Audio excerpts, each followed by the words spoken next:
Assalamualaikum warahmatullahi wabarakatuh. Perkenalkan, kami dari kelompok 3 ingin mempresentasikan tentang power supply pada personal komputer.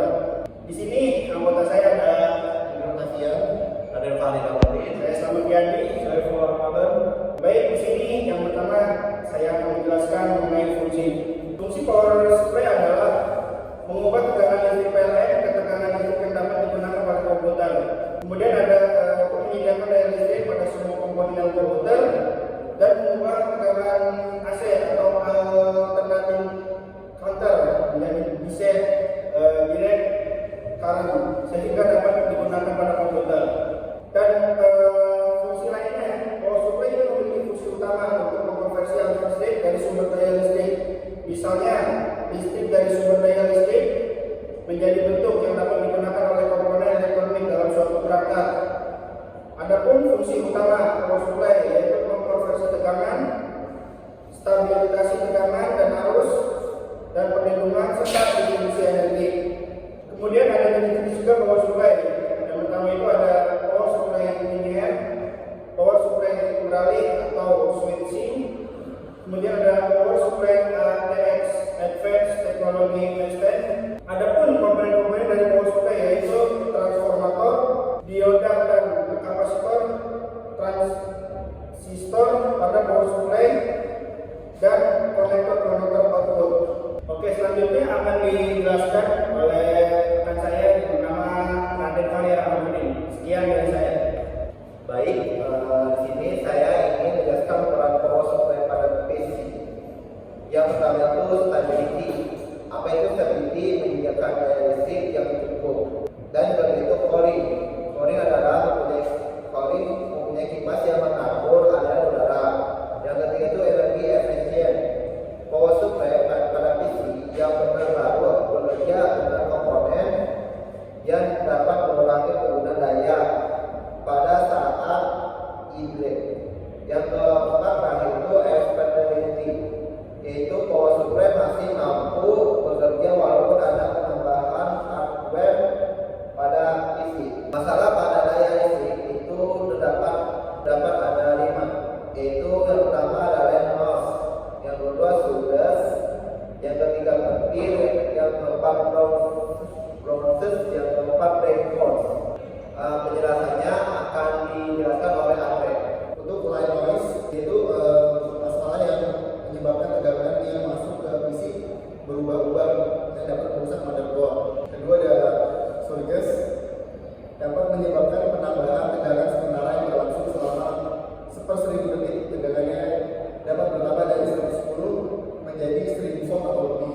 Petir itu melalui saluran kabel listrik PLN yang dapat merusak PC dan peralatan elektronik lainnya. Dan brownlow, produk itu tegangan listrik yang tiba-tiba turun dan normal kembali dalam waktu yang cepat.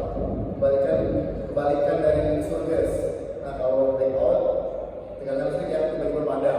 Spek power supply, ke range tegangan input 85 volt sampai 135 volt AC, or 170 volt sampai 270 volt AC.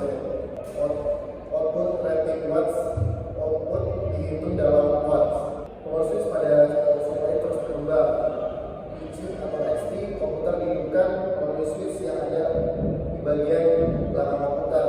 AT menambahkan sebuah remote switch dibagikan depan komputer yang terhubung pada power supply yang ada di belakang. ATX or MLX menggunakan electric switch terhubung ke motherboard yang disebut soft power untuk menghidupkan komputer. Selanjutnya dijelaskan oleh Falah. Voltage selector switch. Normally dual voltage selector diatur pada tegangan 110 atau 120 volt. 110 sampai normal voltage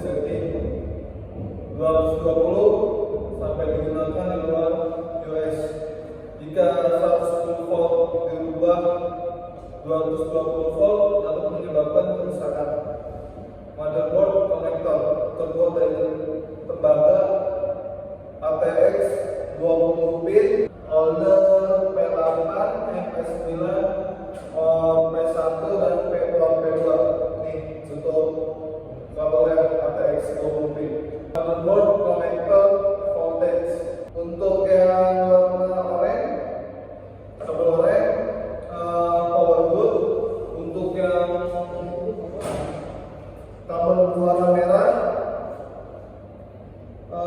plus 5 feet. Untuk yang kabel warna kuning plus 12 volt. Untuk yang kabel warna biru min 12 volt. Ini kabel warna biru. Untuk kabel warna hitam ground. Untuk kabel warna hitam ground. Dan untuk kabel warna putih, min 5 volt. Ini untuk kabel warna putih. Untuk kabel warna merah semua plus 5 volt. Ini kabel warna merah. Drive connector. Untuk yang hard drive, untuk kabel untuk drive connectornya yang ini untuk warna kuning, warna hitam dan warna merah. Terima kasih. Sekian dari saya. Apakah ada pertanyaan? Saya dari teman ingin bertanya, apa yang perlu kita perhatikan saat membeli power supply untuk memastikan kompatibilitas dengan motherboard dan komponen lainnya? Ada lagi? Silakan yang ingin tanya lagi. Apa yang dimaksud dengan efisiensi energi pada power supply? Ya, lagi. Ditanya, bagaimana Anda bisa memastikan bahwa power supply yang dipilih memiliki tingkat efisien yang baik?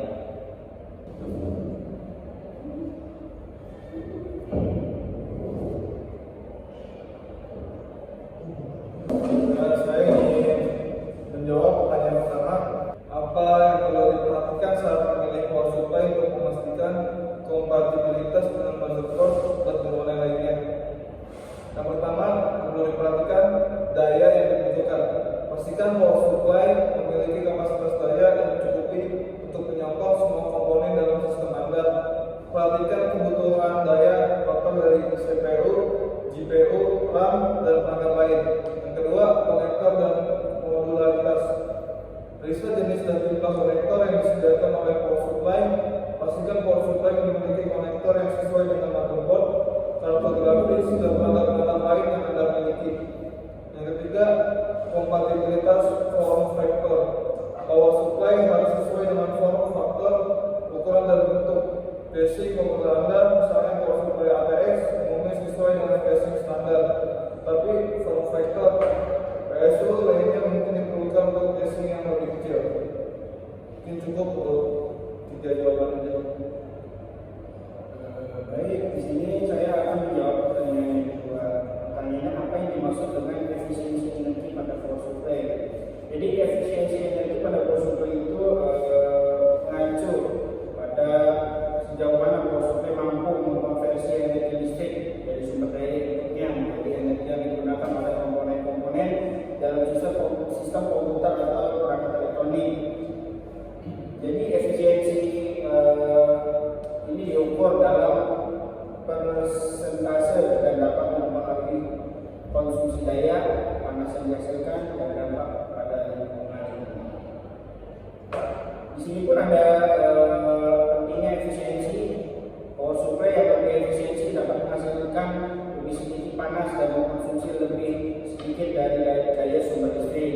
Kemudian sertifikasinya 80+ untuk membantu konsumen mengidentifikasi tingkat efisiensi suatu power supply. Kemudian pengaruh terhadap panas dan pendingin. Power supply yang lebih efisien cenderung menghasilkan lebih sedikit panas.